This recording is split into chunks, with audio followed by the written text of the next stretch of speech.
Belly fat ఈ సమస్యతో చాలా మంది బాధపడుతూ ఉంటారు. ఒక సూపర్ డ్రింక్ చెప్తాను. ఇది రోజు కన్జ్యూమ్ చేస్తూ, నిద్ర ప్రాపర్‌గా పోతూ, ఎక్సర్సైజ్ చేస్తూ, క్యాలరీ డెఫిసిట్‌లో అన్ని న్యూట్రియంట్స్ అంటే vitamins, minerals, right protein, fats అంటే గుడ్ ఫ్యాట్స్. గుడ్ ఫ్యాట్స్ తీసుకోవటం వల్ల మనం ఫ్యాట్ అయిపోము. మనం ఓవర్‌గా కార్బోహైడ్రేట్స్, ఆయిల్ ఫుడ్స్ తినటం వల్ల మనకు ఫ్యాట్ వస్తుంది. మనం ఫ్యాట్ తినటం వల్ల ఫ్యాట్ రాదు. So right fat, protein, fibre and vitamins and minerals me calorie limit లోపల అంటే కొంచెం క్యాలరీ డెఫిసిట్తో తీసుకుంటూ ఈ డ్రింక్ రోజు మార్నింగ్ తీసుకుంటే మీకు ఆల్మోస్ట్ 70-80% రిజల్ట్ వస్తుంది. సో ఆ డ్రింక్ ఏంటో చూసేద్దామా? Belly fat super drink.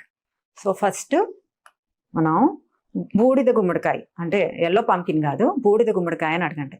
అంటే మనం దిష్టికి కట్టుకుంటామే అది నేను ఇది గ్యాస్ట్రిక్ ఇష్యూ వస్తుందని స్టీమ్ చేశాను. స్టీమ్ చేసి పెట్టుకున్నాను. స్టీమ్ చేస్తే గ్యాస్ట్రిక్ ఇష్యూ రాదు. సో అది ఒక కప్పు తీసుకుంటున్నాను. సో కొంచెం కరివేపాకు తీసుకుంటున్నాను. కరివేపాకు చాలా మంచిది, పరగడుపును తీసుకోవటం వల్ల ఐరన్ కూడా పెరుగుతుంది, గట్ క్లియర్ అవుతుంది. గట్ ఫుడ్ అంటేనే అల్లం. సో అల్లం ముక్కలు కొన్ని వేస్తున్నాను. సో మెగ్నీషియం మంచిగా ఉండాలి, తాగే డ్రింక్ ఏదైనా మంచిగా ఉండాలని ఒక స్పూను పంకిన్ సీడ్స్, ఒక స్పూను వాటర్ మెలన్ సీడ్స్, ఒక స్పూను సన్ఫ్లవర్ సీడ్స్. నల్ల జీలకర్ర అనేది చాలా ఇంపార్టెంట్ అంటాను. సో ఇది లేకుండా బెల్లీ ఫ్యాట్ అసలు తగ్గదు. సో ఇది కొంచెం ఒక టీ స్పూన్ దాకా తీసుకున్నాం. దీంట్లో బ్లాక్ రాక్ సాల్ట్, నల్ల ఉప్పు అంటాను. దీంట్లో చాలా యాంటీ ఆక్సిడెంట్స్, మినరల్స్ ఉంటాయి.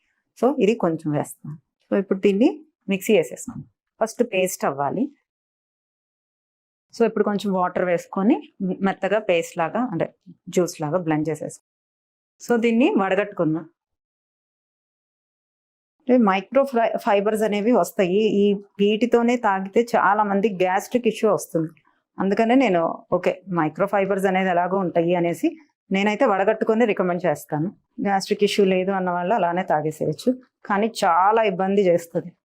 అదైతే నేను చాలా గమనించాను నా క్లయింట్స్లో. సో మరీ ఫైన్గా ఉండే జల్లెడతో కాకుండా కొంచెం వడల్పు ఎక్కువ ఉండే జల్లెడతో మనం చేసుకుంటే బెటర్.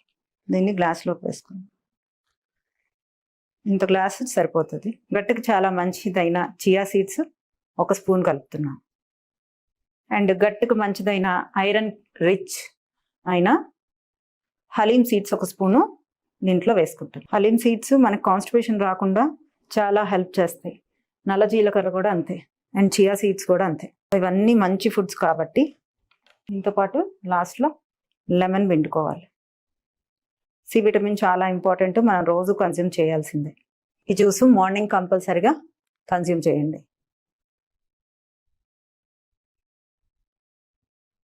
కొంచెం చేదుగా అట్లా ఉంటుంది, కానీ చాలా మంచిది బూడిద గుమ్మడికాయ జ్యూస్.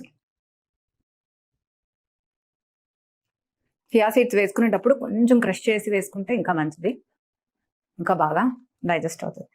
సో అల్లం టేస్టు, నల్ల జీలకర్ర కొంచెం చేదుగా ఉంటుంది, మిగతా అన్ని బాగానే ఉంటాయి. బట్ నల్ల జీలకర్ర చేసినంత మేలు ఏది చేయదు. సో ఇలాంటి జ్యూస్ మార్నింగ్ రోజు కన్జ్యూమ్ చేయండి. And with calorie deficit means అంత రైట్ ప్రోటీన్, ఫ్యాట్స్తో, గుడ్ ఫ్యాట్స్తో, ప్రాపర్ స్లీప్ అండ్ ఎక్సర్సైజ్తో. ఇది మార్నింగ్ డ్రింక్.